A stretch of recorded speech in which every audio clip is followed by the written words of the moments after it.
Hi guys and welcome back to the channel Deepak Yadav Education. Welcome to the daily current affairs of 22 of September 2021। तो guys आज है तारीख 22 सितंबर 2021 और है Wednesday. आज की तारीख से जितने भी मोस्ट इंपॉर्टेंट करंट अफेयर्स बनेंगे उन सभी करंट अफेयर्स को हम लोग डिटेल में डिस्कस करेंगे। नाउ बढ़ते हैं आगे, एक बार देख लेते हैं कौन कौन से आर्टिकल्स का डिस्कशन करना है। आज हम लोग सबसे पहले आर्टिकल में बात करेंगे, अभी 15वां ईस्ट एशिया समिट देखने को मिला।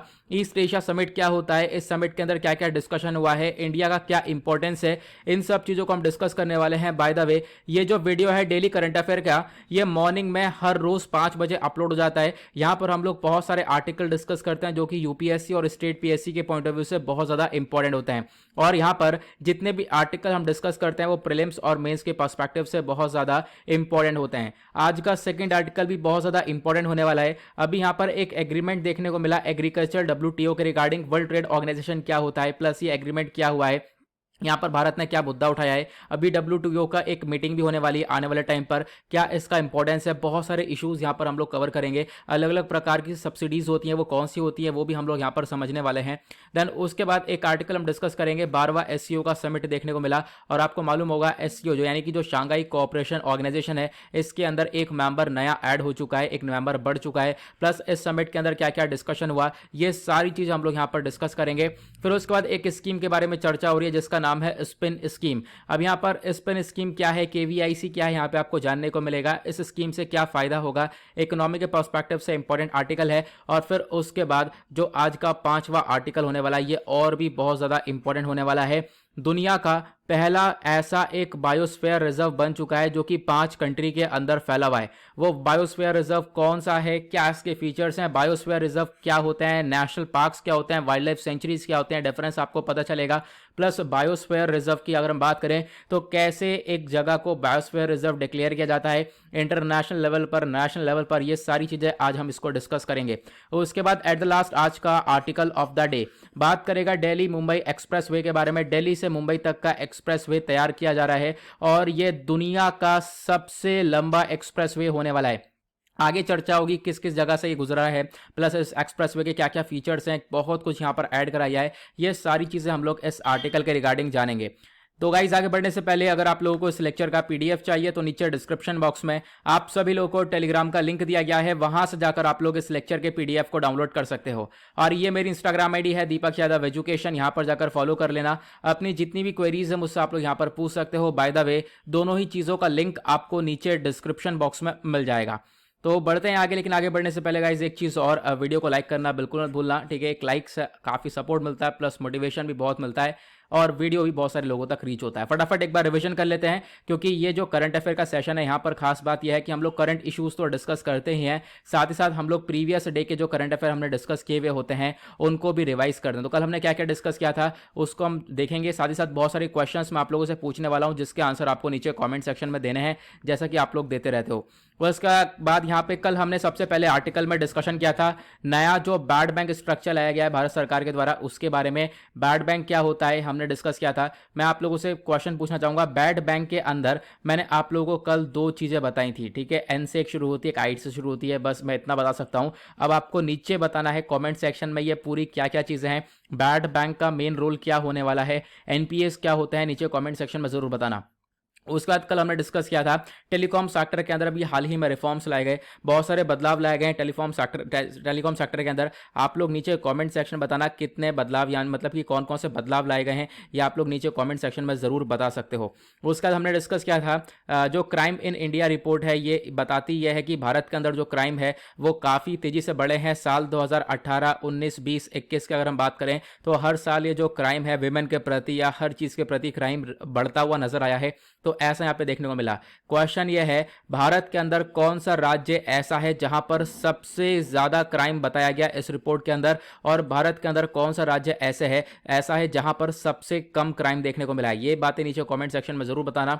उसके बाद हमने यहां पर कल डिस्कस किया था प्रोडक्शन लिंक्ड इंसेंटिव स्कीम को जारी किया गया है ऑटो और ड्रोन सेक्टर के लिए। ठीक है, तो नीचे कमेंट सेक्शन में ये जरूर बताना प्रोडक्शन लिंक्ड इंसेंटिव स्कीम क्या होती है, पीएलआई स्कीम, इससे क्या फायदा होता हुआ नजर आता है, कंट्री को क्या इसके बेनिफिट्स है, मैं आप लोगों को ऑलरेडी बता चुका हूं। उसके बाद यहाँ पर एक आर्टिकल वर्ल्ड मेट्रोलॉजिकल ऑर्गेनाइजेशन का एक रिपोर्ट पब्लिश हुई थी और उस रिपोर्ट में बात ये करी गई कि दुनिया भर में जो क्लाइमेट चेंज है या फिर ग्लोबल वार्मिंग हो गई या फिर जो टेम्परेचर है वो आज के टाइम पर लगातार सब चीज़ों के अंदर इंक्रीमेंट हो रहा है और इन सब चीज़ों की इंक्रीज होने की वजह से जो हमारा एनवायरमेंट है वो कहीं ना कहीं बुरी तरह से अफेक्ट होता हुआ नजर आ रहा है। एट द लास्ट हमने डिस्कस किया था मैमोथ केव के बारे में। मैमोथ केव यूएस के कौन सी जगह में देखने को मिलेगा, नीचे कमेंट सेक्शन बताना कहां पर ये केव है। ठीक है, हुआ क्या है चर्चा में क्यों, क्योंकि इसकी लेंथ थोड़ी सी जब आपस से मेजर कराया तो इसकी लेंथ थोड़ी सी बढ़ती हुई नजर आई है। अब यहां पर क्या है आपको बताना यह है कौन सी जगह पर यह मैमोथ केव आपको देखने को मिल जाएगा। चलो फिर शुरुआत करते हैं आज के डिस्कशन को। आज का जो सबसे पहला आर्टिकल होने वाला है वो इंटरनेशनल न्यूज के पर्सपेक्टिव से होगा और आईआर आपका इंपॉर्टेंट होता है जीएस पेपर 2 के पॉइंट ऑफ व्यू से। तो सबसे पहला आर्टिकल बात करता है 15th east Asia summit energy ministers meeting के बारे में। ये चर्चा में क्यों है तो आप देख पाओगे ये पीआईबी का आर्टिकल है। मैं यहाँ पे आपको सारे सोर्सेज दिखाता रहूंगा कहाँ से आर्टिकल्स को लिया गया है। पीआईबी से इस आर्टिकल को लिया गया है। पीआईबी एक one of the most important source है करंट अफेयर के लिए, क्योंकि होता क्या है यहाँ पर गवर्नमेंट डायरेक्टली सारा डेटा यहाँ पे पब्लिश करती है। तो यहाँ पे आप देख सकते हो हुआ क्या है, हाल ही में जो हमारे union minister of state for power है इन्होंने यहाँ पर 15वीं East Asia summit energy minister meeting है इसको अटेंड किया है। और आपको ध्यान रखना है इस साल का जो ये 15वां ईस्ट एशिया समिट है इसका थीम क्या है, इसका थीम है we care, we prepare and we prosper करके इसका थीम है। वनडे एग्जाम में ये थीम पूछे जा सकते हैं। अब इस मीटिंग के बारे में डिस्कशन करें तो ये जो मीटिंग है इसका मेन फोकस ये रहा था कि ये जो आसियान कंट्रीज है, आसियान कंट्रीज मतलब association of south east Asian nation countries हैं, अब इनके बीच में किस प्रकार से जो एनर्जी सिक्योरिटी है उसको इंक्रीज करा जा सकता है, किस प्रकार से यहाँ पर इन कंट्रीज को फायदा मिल सकता है। क्योंकि भारत अपनी एक पॉलिसी लेकर चलता है जिसको हम लोग एक्ट ईस्ट पॉलिसी बोलते हैं, जो मतलब ईस्टर्न रीजन है। आसियान कंट्रीज का जो ये सारे रीजन देखने को मिलेंगे ये ईस्टर्न सेक्टर के अंदर आपको सारी कंट्रीज देखने को मिलेंगी। तो भारत बोलता है ईस्ट साइड पर देखो, इन मतलब ईस्ट साइड पर देखो, मतलब ईस्टर्न साइड में जो कंट्रीज हैं इनके ऊपर फोकस करो। तो भारत की एक ऐसी पॉलिसी भी है, तो यहाँ पर मेन फोकस रखा गया। साथ ही साथ यहाँ पर इस मीटिंग के अंदर चर्चा करी गई है कि किस प्रकार से डीकार्बोनाइजेशन किया जा सकता है, एनवायरमेंट को कैसे प्रोटेक्ट किया जा सकता है, उसको लेकर चर्चा हुई है। और इसी के साथ बोला गया भारत के भी बहुत सारे इनिशिएटिव्स हैं जो कि रिन्यूएबल एनर्जी को प्रमोट करते हैं, जैसे कि नेशनल सोलर मिशन हो गया, प्रधानमंत्री उज्ज्वल योजना हो गया, Unnat Jyoti by affordable LEDs for all हो गया जिसको उजाला बोलते हैं, स्मार्ट सिटी मिशन हो गया। ये कहीं ना कहीं ऐसे इनिशिएटिव्स हैं जो कि भारत पूरी तरह से कोशिश कर रहा है ग्रीन एनर्जी को प्रमोट करने के लिए, क्लीन एनर्जी को प्रमोट करने के लिए।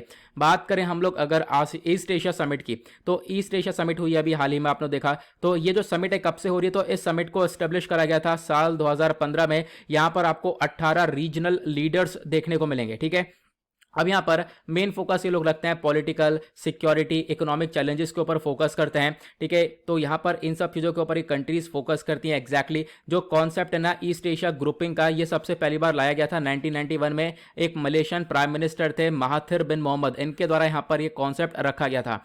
आज के टाइम पर 6 प्रायोरिटी एरियाज है, मतलब ये जो मीटिंग होती है ईस्ट एशिया समिट की, जितने भी मेंबर्स होते हैं इसके अंदर जो 18 रीजनल मेंबर्स होते हैं, ये मेन फोकस रखते हैं किन चीज़ों के ऊपर, 6 चीज़ों के ऊपर फोकस रखते हैं। जैसे मैंने अभी आपको बताया एनवायरमेंट के ऊपर फोकस रखा जाता है, एनवायरमेंट एनर्जी के ऊपर चर्चा करती हैं, एजुकेशन के ऊपर चर्चा करते हैं, फाइनेंस के ऊपर, global health issues, pandemic disease, natural disaster management और आसियान कनेक्टिविटी। तो ये कुछ प्रोजेक्ट्स हैं जिनके ऊपर हमेशा चर्चा होती है जब भी ये मीटिंग होती हुई नजर आती है। तो 6 प्रायोरिटी एरियाज हैं इन कंट्रीज के। आपको ध्यान रखना है मेंबरशिप की बात करें तो यहां पर 10 मेंबर हैं आसियान के। 10 मेंबर कौन कौन से आसियान के, तो आपको पता होगा Brunei, Cambodia, Indonesia, Laos, Malaysia, Myanmar, Philippines और सिंगापुर, थाईलैंड, वियतनाम। ये 10 कंट्रीज है जो कि आसियान की आती हैं, वो सब आपको यहां पर देखने को मिल जाएंगी। ये सब मैप में मैंने आपको दिखा दी है। उसके बाद अगर हम बात करें इसके साथ 8 कंट्रीज और ऐड है, क्योंकि यहां पर मैंने आपको बताया इस ईस्ट एशिया समिट के अंदर 18 कंट्रीज है, 18 रीजनल लीडर्स थे। तो 10 तो आसियान की कंट्रीज हो गई, बाकी जो 8 कंट्रीज है वो Australia, China, Japan, India, New Zealand, Republic of Korea, Russia और यूएसए, ये कंट्रीज देखने को मिलेंगी।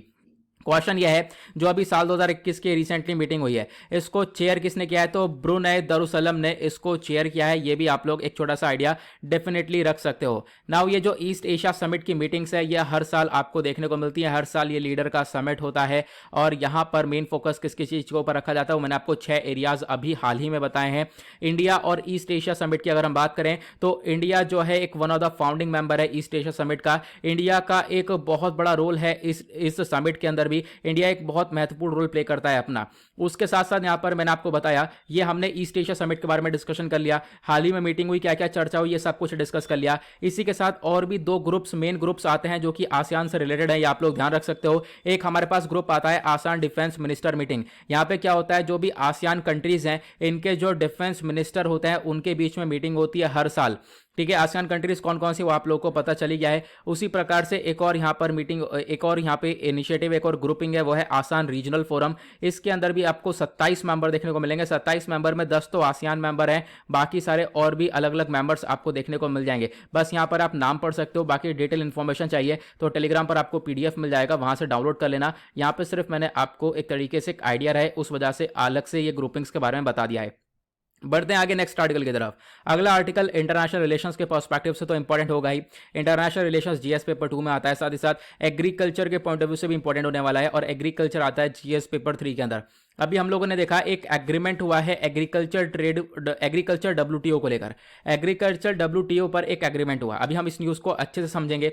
ये G33 ग्रुपिंग क्या है इसको हम समझेंगे। वर्ल्ड ट्रेड ऑर्गेनाइजेशन क्या है इसको हम लोग समझेंगे अच्छे से। ये अलग अलग सब्सिडीज क्या होती हैं इसको हम लोग समझेंगे। हुआ क्या है, हाल ही में एक G33 virtual information minister meeting देखने को मिली। ठीक है, अब यहाँ पर वर्चुअली हुई है, आपको ध्यान रखना है, मतलब वीडियो कॉन्फ्रेंस के माध्यम से हुई है। देखो देखने वाली बात यह है ना, G33 के अंदर आप लोग सोच रहे होंगे 33 कंट्री होंगी, बिल्कुल नहीं, इसमें 47 कंट्रीज है। बिल्कुल ये ही एक कॉन्सेप्ट है। G33 कंट्रीज के अंदर 47 कंट्रीज। आपको कंफ्यूज करने के लिए क्वेश्चन पूछा जा सकता है, G33 के अंदर कितनी कंट्रीज है? आप 33 लगा दोगे, बिल्कुल नहीं, 47 कंट्रीज है इसके अंदर। ठीक है, ये याद रखना। तो अभी क्या हुआ है, हाल ही में जो इंडिया के कॉमर्स और इंडस्ट्री मिनिस्टर हैं, इन्होंने यहाँ पर पॉइंट आउट किया कि देखो जो आज के टाइम पर वर्ल्ड ट्रेड ऑर्गेनाइजेशन है, इसका जो भी एग्रीमेंट एग्रीकल्चर को लेकर, उसके अंदर बहुत सारे इम्बैलेंसेस हैं, बहुत सारे एक तरीके से आप कह सकते हो झोल देखने को मिल जाएंगे, जिससे कि यहाँ पर बहुत सारी कंट्रीज को नुकसान होता हुआ नजर आता है। तो अभी मैं आपको एक एक करके समझाऊंगा। सबसे पहले हम लोग G33 को समझते हैं। ये G33 एग्जैक्टली क्या है? तो देखो G33 एक फोरम है, यहाँ पे आप कह सकते हो ऑफ डेवलपिंग कंट्रीज। जो भी डेवलपिंग कंट्रीज है, इंडिया भी डेवलपिंग कंट्री की कैटेगरी में आता है, तो यहां पर ये डेवलपिंग कंट्री का एक मंच है।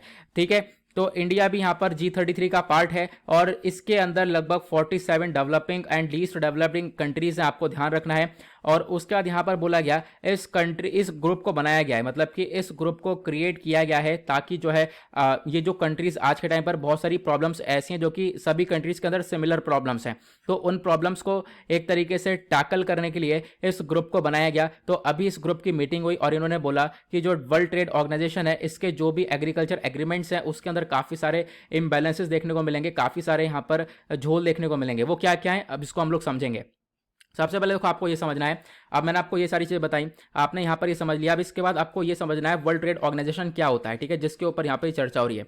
तो वर्ल्ड ट्रेड ऑर्गेनाइजेशन लगभग 1995 के आसपास इस बॉडी को लाया गया था। वर्ल्ड ट्रेड ऑर्गेनाइजेशन से पहले एक और बॉडी हुआ करती थी जिसका नाम है GATT, ठीक है, general agreement on tariffs and trade. होता क्या था, इससे पहले 1995 से पहले या GATT से पहले जो व्यापार है वो सही से हो नहीं पाता था। एक कंट्री जो है एक तरीके से डोमिनेट करने लगती थी। मान लो कोई भी कंट्री है वो पूरे दुनिया भर को डोमिनेट करती थी। वो क्या करती थी, सारा सामान अपने अंदर मंगा के प्रोडक्शन करके फिर उसको बेचना चालू कर देती थी, ऐसा होता था। लेकिन WTO क्या आया, जब से WTA ने क्या करा, यहाँ पर इक्वलाइजेशन कर दिया। इक्वलाइजेशन मतलब कि कोई भी एक कंट्री डोमिनेट नहीं करेगी, ठीक है। अगर यहाँ पर एक कंट्री के अंदर रॉ मटेरियल बन रहा है तो यहाँ पर दूसरी कंट्री उस रॉ मटेरियल को खरीदेगी, उससे प्रोडक्शन करेगी, फिर वो सामान बेचेगी। तो इस प्रकार से दूसरी वाली कंट्री का भी फायदा होगा, इसका भी फायदा होगा, हर एक का फायदा होगा, ठीक है। तो यहां पर ये फोकस रखा गया था। पहले क्या होता था, पहले एक ही कंट्री क्या करती थी, एक कंट्री से रॉ मटेरियल निकाला, उसको वहां पहुंचाया, प्रोडक्शन करा और बेच दिया, मतलब पूरा एक ही जना डोमिनेट करता था। तो वो डोमिनेंस वाला जो सिचुएशन है वो यहां पर खत्म किया गया। यहां पे बोला है कि देखो जो रॉ मटेरियल है वो आप कह सकते हो, मैं आपको एग्जांपल लेकर समझाता हूं। मान लो एक तरफ है अमेरिका और एक तरफ है इंडिया, ठीक है। इंडिया यहाँ पे क्या कर रहा है, इंडिया यहाँ पर आप कह सकते हो जो एग्रीकल्चर प्रोडक्ट्स या फिर जो आप कॉटन का एग्जांपल लेते हैं, जो कॉटन है वो यहाँ पर निकाल कर ले जा रहा है, फिर उसके बाद यहाँ पे क्लॉथिंग करके बेच दे रहा है, ठीक है। तो इससे क्या हो रहा है यहाँ पर आप कह सकते हो इंडिया को ज़्यादा फायदा देखने को मिलता नहीं था। यहाँ पे WTO आया, WTO ने बोला कि आप इसके बदले में यहाँ पर इसको पैसा मिलेगा इंडिया को, ये जो कॉटन है वो यहाँ पर इसके पास अमेरिका के पास जाएगा, अमेरिका इस कॉटन से प्रोडक्शन करेगा, प्रोडक्शन करने के बाद दूसरी कंट्रीज को बेचेगा। अब आप कहोगे अमेरिका ने ये सोचा कि रहने तो हमारा तो नुकसान हो रहा है, हम लोग अपनी कंट्री के अंदर कॉटन को उगा लेंगे, हम लोग अपनी कंट्री के अंदर कॉटन को उगाने के बाद उसका प्रोडक्शन करने के बाद तब उसके बाद सामान बेचेंगे। लेकिन जो WTO जो आया है इसने यहाँ पर इसको बोला कि देखो आप लोग कॉटन का प्रोडक्शन नहीं करोगे, कॉटन आप लोगों को यहां पर इंडिया से खरीदना पड़ेगा या फिर जो अलग अलग कंट्रीज है उनसे खरीदना पड़ेगा। मतलब जो रॉ मटेरियल्स हैं, होता क्या है जो लीस्ट डेवलप्ड कंट्रीज हैं या डेवलपिंग कंट्रीज उनके पास रॉ मटेरियल भरपूर है, तो वो लोग रॉ मटेरियल को बेचेंगे डेवलप्ड कंट्रीज को और वो कंट्रीज उससे प्रोडक्शन करेंगे और उसके बदले में इन लीस्ट डेवलपिंग कंट्रीज को पैसा भी मिलेगा। ऐसे यहाँ पर होता है सब चीज़ों के अंदर। अगर हम बात करें इंडिया के अंदर सबसे ज़्यादा क्या है, तो इंडिया के अंदर सबसे ज़्यादा एग्रीकल्चर प्रोडक्ट है, सबसे ज़्यादा यहाँ पर इंडिया एग्रीकल्चर प्रोडक्ट को ही एक्सपोर्ट करता है।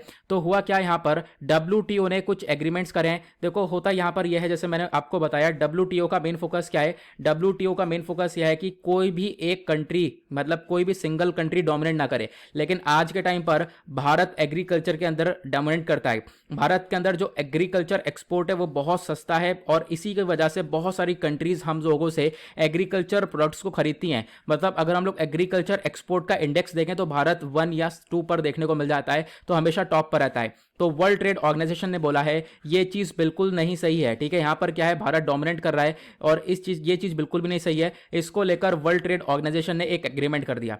वर्ल्ड ट्रेड ऑर्गेनाइजेशन ने एग्रीमेंट ये करा कि भारत अपने फार्मर्स को MSP नहीं देगा, ठीक है, मिनिमम सपोर्ट प्राइस नहीं देगा, ठीक है, पूरा सपोर्ट नहीं मिलेगा फार्मर्स को। क्यों, होता क्या है, फार्मर्स को MSP मिल रहा है तो MSP मिलने के बाद वो लोग प्रोडक्शन बढ़ा रहे हैं, प्रोडक्शन बढ़ता है तो एक्सपोर्ट भी ज्यादा हो रहा है, सस्ते दाम में यहां पर भारत एक्सपोर्ट कर रहा है। इतने सस्ते दाम में कोई और कंट्री एक्सपोर्ट कर नहीं पाती है और फिर उसके बाद मजबूरन जो दूसरी कंट्रीज हैं वो लोग आकर यहां पर भारत से प्रोडक्ट को खरीदती हैं। ऐसी चीजें हम लोग को यहां पर देखने को मिलती हैं, ठीक है। तो यहां पर WTO ने बोला कि इंडिया डोमिनेंस कर रहा है तो इंडिया को यहां पर कुछ चीजों के ऊपर फोकस रखना पड़ेगा।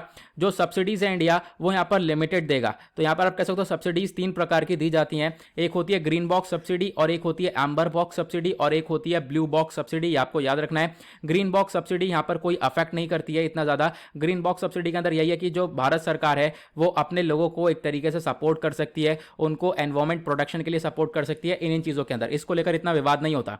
सबसे ज्यादा विवाद होता है एम्बर बॉक्स सब्सिडी को लेकर, क्योंकि यहां पर एक तरीके से बोला गया है कि जो इंडिया है वो सपोर्ट प्राइस देता है किसको, यहां पर मिनिमम सपोर्ट प्राइस देता है किसको, फार्मर्स को, ठीक है। अब फार्मर्स को मिनिमम सपोर्ट प्राइस मिलता है तो वो लोग प्रोडक्शन को बहुत ज्यादा बढ़ा देते हैं, प्रोडक्शन को बढ़ा देंगे, दाम बहुत सस्ते हो जाएंगे और दाम सस्ते होने के बाद इंडिया जो है एग्रीकल्चर जो एक्सपोर्ट है वो बहुत ज्यादा करता है और इंडिया हमेशा टॉप पर रहता है। तो WTO को ये बात पचती नहीं है। WTO कहता है यहां पर ये नहीं होगा, आप MSP नहीं दोगे, यहां पर किसान भाइयों को MSP यहां पर प्रोवाइड नहीं कर पाओगे ज्यादा लंबे समय तक, ऐसा यहां पे WTO का कहना है। लेकिन इंडिया चाहता है इसको प्रोवाइड करवाना हमेशा ही, क्योंकि फार्मर प्रोटेस्ट भी देखने को मिलेगा। अगर हम बात करें फार्मर प्रोटेस्ट मेनली किसी चीज के लिए है, मेनली इसी चीज के लिए कि किसान भाई चाहते हैं कि उनको हमेशा जो है MSP मिलती रहे, मिनिमम सपोर्ट प्राइस मिलती रहे। लेकिन यहाँ पे अगर हम बात करें WTO का जो रूल्स एंड रेगुलेशंस है ये उसके खिलाफ हो जाएगा। अगर भारत यहाँ पर पूरे लंबे समय तक MSP देगा तो ये WTO रूल्स एंड रेगुलेशंस के खिलाफ हो जाएगा। तो ये कुछ यहाँ पर भारत इस चीज़ के अंदर फंसा हुआ है। तो इसी चीज़ को लेकर मीटिंग हुई है यहाँ पर अभी G33 को लेकर।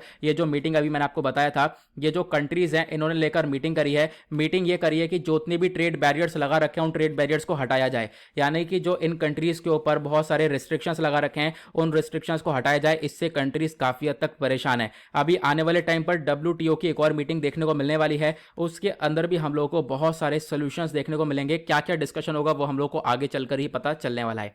तो ये कुछ चीजें आई होप आपको ये क्लियर हो गया होगा। बढ़ते हैं अगले आर्टिकल की तरफ। अगला आर्टिकल अगेन IR के पॉइंट ऑफ व्यू से इंपॉर्टेंट है। IR आता है GS पेपर 2 के अंदर। यहां पे चर्चा हो रही है 21st SCO समिट देखने को मिला। शांघाई कोऑपरेशन ऑर्गेनाइजेशन का 21वां समिट हुआ। अब ये जो 21वां समिट है, ठीक है, ये हम लोगों ने देखा कहां पर हुआ है, तजिकिस्तान की कैपिटल दुशानबे में। तजिकिस्तान के अंदर एक जगह है दुशानबे, वहां पर आपको ये एक तरीके से 21वां समिट देखने को मिला।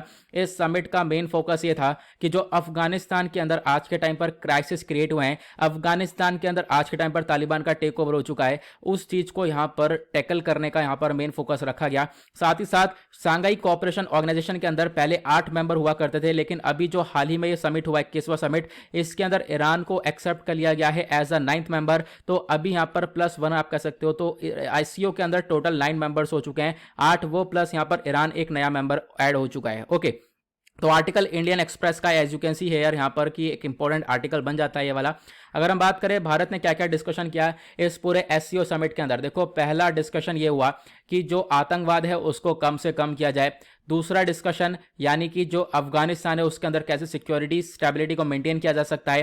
ह्यूमैनिटेरियन क्राइसिस आज के टाइम पर अफगानिस्तान के अंदर काफ़ी बढ़ चुके हैं। और फिर उसके बाद यहाँ पर नेक्स्ट जो पॉइंट चुना गया वो है बहुत ज़्यादा इलीगल वेपन या फिर जो ड्रग्स है उसकी बहुत ज़्यादा ट्रैफिकिंग देखने को मिलती है, ह्यूमन ट्रैफिकिंग देखने को मिलती है, इसको कैसे रोका जा सकता है, ये यहाँ पर इस मुद्दा उठाया गया। देन उसके बाद यहाँ पर कि किस प्रकार से सेंट्रल एशिया को कनेक्ट किया जा सकता है, ये मुद्दा उठाया गया। तो ये कुछ मुद्दे उठाए गए थे शंघाई कोऑपरेशन ऑर्गेनाइजेशन के समिट के अंदर, ये आप ध्यान रखना। ये है SCO की अगर हम बात करें तो ये एक permanent intergovernmental international organization है जिसको साल 2001 में बनाया गया था। SCO का जो मेन चार्टर था वो साइन करा गया साल 2002 में, और ये काम कब से करने लगी तो SCO बॉडी वर्किंग में आ चुकी थी साल 2003 से। ये एक Eurasian political, economic and military organization है। इन सब चीज़ों के ऊपर फोकस करता है। मेन फोकस इनका यही रहता है कि स्टेबिलिटी रखी जाए इन रीजन के अंदर, जो ये कंट्रीज हैं इनके बीच में पीस सिक्योरिटी को प्रमोट किया जा सके, शांति से यहाँ पर ये कंट्रीज आपस में ग्रो करती रहें। तो अभी जो मीटिंग हुई है 21st SCO समिट हुआ है उसके अंदर पता ये लगा कि अभी तक यहाँ पर हुआ करते थे कितने मेंबर, 8 मेंबर, लेकिन अब इसके अंदर एक और मेंबर ऐड कर दिया गया है, वो है यहाँ पर नवा मेंबर ईरान। ऑफिशियल लैंग्वेज क्या है, रशियन और चाइनीज इसकी ऑफिशियल लैंग्वेज देखने को मिलेगी। परमानेंट बॉडीज के अंदर यहाँ पर आप देख पाओगे तो SCO का जो सेक्रेटेरिएट है यानी कि शंघाई कोऑपरेशन ऑर्गेनाइजेशन का जो सेक्रेटेरिएट है मेन, वो बीजिंग के अंदर देखने को मिलेगा। ओके, उसके बाद यहाँ पर इसकी जो कमिटी है रीजनल एंटी टेररिस्ट स्ट्रक्चर को लेकर, वो ताशकेंत के अंदर है। चेयरमैनशिप की बात करें तो यहाँ पर रोटेशन होता रहता है, जो मेंबर स्टेट्स है वो हमेशा बदलते रहते हैं। और ये सारी चीज़ें मैंने आपको बता दी। मेन चीज़ SCO के अंदर भारत कब पार्ट बना था इसका, तो भारत जो है साल 2017 में SCO का मेंबर बना था। भारत के साथ पाकिस्तान भी साल 2017 के अंदर ही SCO का मेंबर बना था। एक पॉइंट याद रख सकते हो, ठीक है। अगर हम लोग बात करें SCO में Kazakhstan, China, Kyrgyzstan, Russia, Tajikistan, ये सारे मेंबर्स से पहले ये 5 मेंबर हुआ करते थे। फिर उसके बाद धीरे धीरे उज्बेकिस्तान ऐड हुआ, देन उसके बाद यहां पर इंडिया, पाकिस्तान ऐड हुए। नाउ अब यहां पर फाइनली एक नवा मेंबर आ चुका है ईरान। ओके, ईरान एक न्यूएस्ट मेंबर है SCO का, ये एक आप आइडिया रख सकते हो। आगे बढ़ेंगे अगले आर्टिकल की तरफ। अगला आर्टिकल इकोनॉमी के पर्सपेक्टिव से इंपॉर्टेंट होने वाला है और इकोनॉमी आती है GS पेपर 3 के अंदर। यहाँ पे चर्चा हो रही है स्पिन स्कीम के बारे में। अब ये स्पिन स्कीम क्या है, ये खादी विलेज इंडस्ट्री कमीशन क्या है, इसके बारे में डिस्कशन करेंगे। तो हाल ही में आप देख पाओगे ये PIB का आर्टिकल है जिसमें बोला कि जो khadi and village industry commission है इन्होंने लॉन्च करा है स्पिन स्कीम को। स्पिन का मतलब है strengthening the potential of India, यानी कि भारत की जो क्षमता है उसको और ज़्यादा मजबूत करना, खासकर यहाँ पर जो पॉटर्स होते हैं, ठीक है, जो कि मिट्टी से सामान बनाते हैं, ठीक है, तो यहाँ पर कुम्हार जिनको हम लोग बोलते हैं शायद, तो उन पॉटर्स को और ज़्यादा यहाँ पर प्रमोट करने की बात की गई। उन पॉटर्स को और ज़्यादा यहाँ पर आप कह सकते हो कि सपोर्ट प्रोवाइड करवाने की बात करी गई है इस स्कीम के अंदर। पहले तो डिसाइड ये करते हैं हम लोग KVIC क्या है, क्योंकि इसी ने यहाँ पर इस स्कीम को लॉन्च किया है। तो KVIC khadi village industry commission एक स्टैट्यूटरी बॉडी है जिसको बनाया गया है khadi village industry commission act 1956 के अंडर में। ये काम करता है MSME के अंडर में। आपको ध्यान रखना है ये किसके अंडर में फंक्शन करता है, ministry of micro small and medium enterprise के अंडर में काम करता है। साल 2017-18 में इसने लॉन्च किया था हनी मिशन प्रोग्राम। फिर उसके बाद हाल ही में इसने एक और मिशन लॉन्च किया था, bold mission, bamboo oasis on lands in drought. Now अब यहां पर आप कह सकते हो एक और नया एक आप कह सकते हो कि एक स्कीम लॉन्च कर दी है, वो है स्पिन स्कीम। स्पिन स्कीम का मतलब है strengthening the potential of India. Spin scheme की अगर हम बात करें तो इस स्कीम के अंडर में जो KVIC है ये पॉटर्स को, यानी कि जो भी मिट्टी से सामान बना रहे हैं उन पॉटर्स को एक तरीके से सपोर्ट किया जाएगा। उन पॉटर्स को आराम से लोन मिल सकेगा बैंक से, ठीक है, उन पॉटर्स की मदद की जाएगी, उनकी इनकम को बढ़ावे में यहाँ पर पूरी तरह से फोकस रखा जाएगा। तो मेन ऑब्जेक्टिव क्या है कि इसका मेन ऑब्जेक्टिव सस्टेनेबल डेवलपमेंट को और ज़्यादा बढ़ाना, सेल्फ एम्प्लॉयमेंट क्रिएट करना, और आप कह सकते हो यहाँ पर जो भी पॉटर्स भाई हैं हमारे उनको और ज़्यादा ग्रो करना। इसमें यहाँ पर इसके फीचर क्या क्या है, देखो ये कोई सब्सिडी प्रोग्राम नहीं, यहाँ पर कोई पैसा वगैरह नहीं दिया जा रहा है। यहाँ पर क्या होगा, उनको बैंक लोन मिला करेगा, आराम से बैंक लोन मिल जाया करेगा। किसके अंडर में, अंडर द प्रधानमंत्री शिशु मुद्रा योजना। और जो ये बैंक लोन है इसके अपने आप में बहुत फायदे हैं। सबसे पहली बात, ये बैंक लोन एक ही बार में नहीं चुकाना है, आप छोटे छोटे इंस्टॉलमेंट्स में ये लोन पे कर सकते हो बहुत ही छोटे छोटे इंस्टॉलमेंट में, जो हमने पेनी इंस्टॉलमेंट बोलते हैं ना, उन इंस्टॉलमेंट्स में आप ये बैंक लोन पे कर सकते हो। और उसके बाद दूसरा एक फ़ायदा ये भी ये देखने को मिलेगा, दूसरा फ़ायदा यह है कि जो लोन्स आपको मिलेंगे कोलेट्रल फ्री होंगे। कोलेट्रल फ्री मतलब आपको कोई भी सिक्योरिटी रखने की ज़रूरत नहीं है, ऐसा नहीं है बैंक आपसे कुछ मांगेगा, तो आप यहाँ पर ये लोन्स ले सकते हो और फिर उसके बाद यहाँ पर इससे पोर्टर्स को काफ़ी हद तक हेल्प मिलेगी। इसी प्रकार से और भी बहुत सारी स्कीम्स है जो कि ऐसी चीज़ों को प्रमोट करती हैं, वो है कुम्हार सशक्तिकरण योजना, एक है टेराकोटा ग्राइंडर, उसके बाद prime minister employment generation program. तो यहाँ पर कुछ चीज़ें जो कि ऐसी लोगों को यहाँ पर प्रमोट करती हुई नजर आती हैं। प्रधानमंत्री मुद्रा योजना, मैंने भी आप लोगों को इसके बारे में बताया, ठीक है। इसका मेन फोकस यहाँ पर यह है लोन्स वगैरह को प्रोवाइड करवाने का मेन काम ये करता है। ओके, ये प्रधानमंत्री मुद्रा योजना 3 चीज़ों के लिए, शिशु के लिए, किशोर के लिए और तरुण के लिए अलग अलग यहाँ पर ये लोन्स प्रोवाइड करवाता है। आगे बढ़ते हैं नेक्स्ट आर्टिकल की तरफ। अगला आर्टिकल अगेन एनवायरमेंट के पर्सपेक्टिव से इंपॉर्टेंट है और एनवायरमेंट आता है जीएस पेपर 3 के अंदर। दुनिया का पहला ऐसा बायोस्फीयर रिजर्व आ चुका है जो बायोस्फीयर रिजर्व 5 कंट्री के अंदर फैला हुआ है। आर्टिकल डाउन टू अर्थ का है और डाउन टू अर्थ अगेन एक one of the most important source है यूपीएससी के पर्सपेक्टिव से। तो यूनेस्को ने डिक्लेयर कर दिया है दुनिया का 5 कंट्री के अंदर आने वाला एक बायोस्फीयर रिजर्व। ये कहां पर है? ये यूरोप के अंदर देखने को मिलेगा। तो हाल ही में मुर्रा, द्रावे और दानुबे, यहां पर एमडीडी बोला गया, इसको डिक्लेयर किया गया दुनिया का पहला 5 कंट्री बायोस्फीयर रिजर्व। मैं बार बार बोल रहा हूं 5 कंट्री बायोस्फीयर रिजर्व क्यों बोला गया है? क्योंकि एक लौता ऐसा बायोस्फीयर रिजर्व है जो कि 5 कंट्री में फैला हुआ है। 5 कंट्रीज कौन कौन सी हैं? एक है ऑस्ट्रिया, दूसरा स्लोवेनिया, इधर क्रोएशिया, ऊपर हंगरी और नीचे है सर्बिया। तो इन 5 कंट्रीज में जो ये बायोस्फीयर रिजर्व पूरा का पूरा फैला हुआ है, इसको बायोस्फीयर रिजर्व का डिक्लेरेशन दे चुके हैं हम लोग। ओके, तो ये आप लोगों को ध्यान रखना है, ये यूरोपियन कंट्रीज हैं। नाउ अगर हम लोग बात करें तो ये जो बायोस्फीयर रिजर्व है ये लगभग 700 किलोमीटर का लंबा चौड़ा बायोस्फीयर रिजर्व है। इसके अंदर आपको 3 रिवर्स देखने को मिलेंगी, बुर्रा, द्रवे और दानुबे रिवर्स। ये स्ट्रेच हो रही हैं Australia, Slovenia, Croatia, Hungary, Serbia से आपको ये तीनों रिवर्स देखने को मिलेंगी आती हुई। ठीक है, अब यहां पर इसी रीजन को बायोस्फीयर रिजर्व डिक्लेयर किया गया और मिलियंस ऑफ हेक्टेयर्स की ये जगह है। ये आप एक छोटा सा आइडिया रख सकते हो। साथ ही साथ इसके इंपॉर्टेंस की बात करें तो एक वन ऑफ द रिचेस्ट ये जगह देखने को मिलेगी यूरोप के अंदर। यहां पर बहुत सारे जानवर देखने को मिलते हैं, white tailed eagle, endangered species है, little tern, black stork, otters. तो ये सारे जानवर को प्रोटेक्शन यहां पर दी जा रही है। क्वेश्चन ये है, ये बायोस्फीयर रिजर्व कौन डिक्लेयर करता है? देखो, बायोस्फीयर रिजर्व डिक्लेयर करने के लिए 2 चीजें चाहिए होती है। एक तो नेशनल, जैसे मान लो हमारे भारत के अंदर लगभग 18 बायोस्फीयर रिजर्व हैं आज के टाइम पर। तो एक तो पहली बात, सरकार एक तरीके से बायोस्फीयर रिजर्व डिक्लेयर करती है, फिर उसके बाद यहाँ पर ये आगे रिकमेंड करती है कि इंटरनेशनल लेवल पर यूनेस्को भी बायोस्फीयर रिजर्व को डिक्लेयर करता है। तो आपको ध्यान रखना है, मान लो यहाँ पर जो ये वाली जगह है जिसको अभी के लिए बायोस्फीयर रिजर्व डिक्लेयर किया गया, ठीक है, तो इसको इंटरनेशनली रिकमेंड किसने किया है, सॉरी इंटरनेशनली इसको रिकॉग्नाइज किसने किया है? तो इंटरनेशनल डेजिग्नेशन मिला है यूनेस्को से। तो आपको ध्यान रखना है, इंटरनेशनल लेवल पर दुनिया भर में जानकारी प्राप्त करता है, जानकारी देता है यूनेस्को।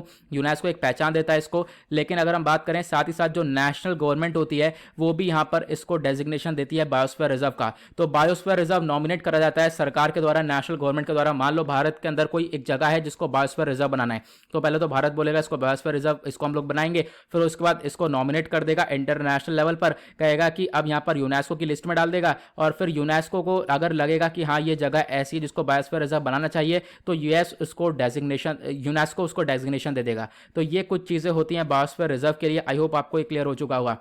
आज के टाइम पर दुनिया भर में अगर हम बात करें तो 727 बायोस्फीयर रिजर्व्स हैं 131 कंट्रीज के अंदर, जिसमें से 22 ट्रांस बाउंड्रीज बायोस्फीयर रिजर्व है। बायोस्फीयर रिजर्व का स्ट्रक्चर क्या होता है पहले आपको समझना होगा। यहां पर 3 जगह होती है। एक होता है कोर एरिया।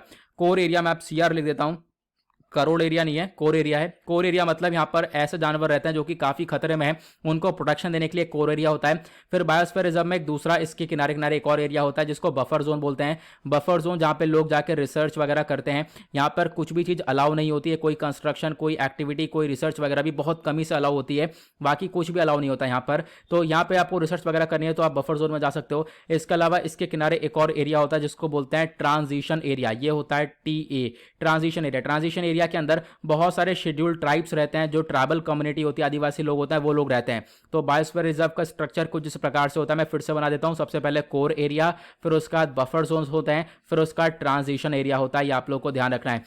बात करें भारत के अंदर बायोस्फीयर रिजर्व की सिचुएशन, तो आज के टाइम पर लगभग 18 बायोस्फीयर रिजर्व्स हैं भारत के अंदर, जिसमें से 12 बायोस्फीयर रिजर्व इंडिया के अंदर ऐसे हैं जो कि यूनेस्को लिस्ट के अंदर हैं, और बाकी जो यहां पर आप देख पाओगे लेटेस्ट बायोस्फीयर रिजर्व है जो कि man and biosphere reserve program के अंडर में ऐड हो चुका है। लेटेस्ट बायोस्फीयर रिजर्व है पन्ना बायोस्फीयर रिजर्व मध्य प्रदेश के अंदर है, तो ये आप लोग ध्यान रख सकते हो। तो यहां पर ये बायोस्फीयर रिजर्व जो भी भारत के अंदर है उनके सारी लोकेशन आप लोग को यहां पर ये देखने को मिल जाएगी इस मैप में। ये आप पीडीएफ डाउनलोड कर सकते हो टेलीग्राम से, मैं बार बार फिर से इंफॉर्मेशन दे रहा हूं। और साथ ही साथ वीडियो में सबको समझ में आ रहा है तो एक फटाफट एक लाइक जरूर लगा देना, क्योंकि 1 सेकंड लगेगा और आपको यहां पर वीडियो ये लाइक कर दोगे। ओके, बढ़ते हैं अगले और आज के लास्ट आर्टिकल की तरफ। अगला आर्टिकल एनवायरमेंट पर्सपेक्टिव से इंपॉर्टेंट है। एनवायरमेंट आता है जीएस पेपर 3 के अंदर। यहां पर चर्चा हो रही है दिल्ली मुंबई एक्सप्रेस वे के बारे में। तो दिल्ली से मुंबई तक का एक बहुत लंबा चौड़ा एक्सप्रेस वे तैयार किया जा रहा है आज के टाइम पर। इंडियन एक्सप्रेस का यह आर्टिकल आपको देखने को मिलेगा।